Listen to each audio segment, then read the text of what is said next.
તારીખ 8/5/24 રોજ ગોધરા તાલુકા પોલીસ સ્ટેશનમાં 451/24 આઈપીસી 406, 409, 420, 120B ભ્રષ્ટાચારની અધિનિયમન કલમ 7 મુજબ ફરિયાદી કિરીટકુમાર મણીલાલ પટેલ પંચમહાલ જિલ્લા શિક્ષણ અધિકારી નાઓએ એક નીટની પરીક્ષાની અંદર ગેરરીતિ આચરી અને ભ્રષ્ટાચાર થતો હોવા બાબતે અંગેની ફરિયાદ આપેલી. તેની અંદર આરોપી તરીકે તુષાર રજનીકાંત ભટ્ટ રહે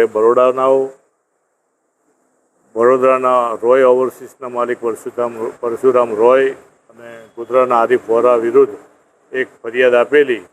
તેઓએ પોતાના આર્થિક લાભ લેવા સારું વિશ્વાસઘાત કરી, છેતરપિંડી કરી, ગુનાહિત કાવતરું રચી નાણાકીય વ્યવહારો કરીને ભ્રષ્ટાચાર કરવા બાબતની એક ફરિયાદ આપેલી.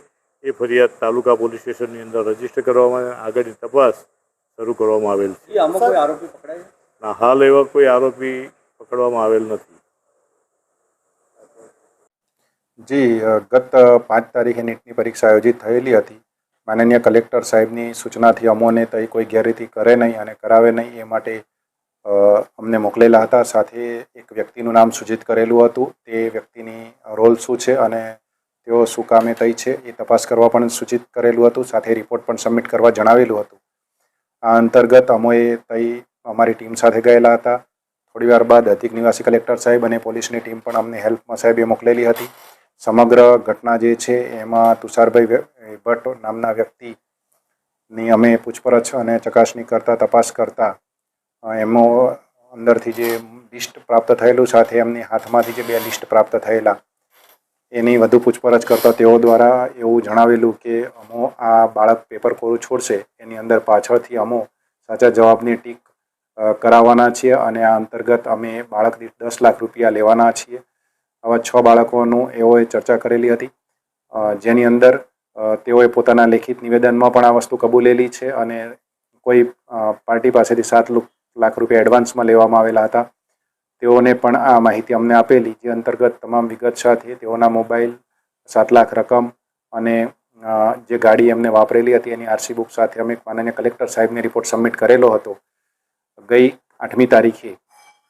ગઈકાલની 8મી તારીખે માનનીય કલેક્ટર સાહેબે અમોને પોલીસ કેસ કરવા માટે અધિકૃત કરતો આદેશ કરેલો, તો રાત્રે અમે એફઆરઆઈ દર્જ કરેલી છે. એ તુષારભાઈ ભટ્ટ પોતાના નિવેદનમાં અને એમને જે ચેટ થઈ છે એ બાબતે એમને પોતે નિવેદનમાં જણાવ્યું છે કે આરિફભાઈ વોરાએ અમારી સાથે આ પ્લાનિંગમાં અમને રકમને બધું પ્રોવાઈડ કરેલું છે. હવે એફઆરઆઈ દર્જ થઈ ગઈ છે. આગળ જે વધુ તપાસ છે એ તુષારભાઈ ભટ્ટની અને એમને જે દ્વારા નામો એમને લિખિતમાં આપ્યા છે, પોતાના નિવેદનમાં કબૂલ્યું છે, એ બધો જ રિપોર્ટ સાથે અમે એફઆરઆઈ કરી છે. એટલે આગળની કાર્યવાહી પોલીસ દ્વારા કરવામાં આવશે. કિરીટ પટેલ, જિલ્લા શિક્ષણાધિકારી, પંચમહાલ.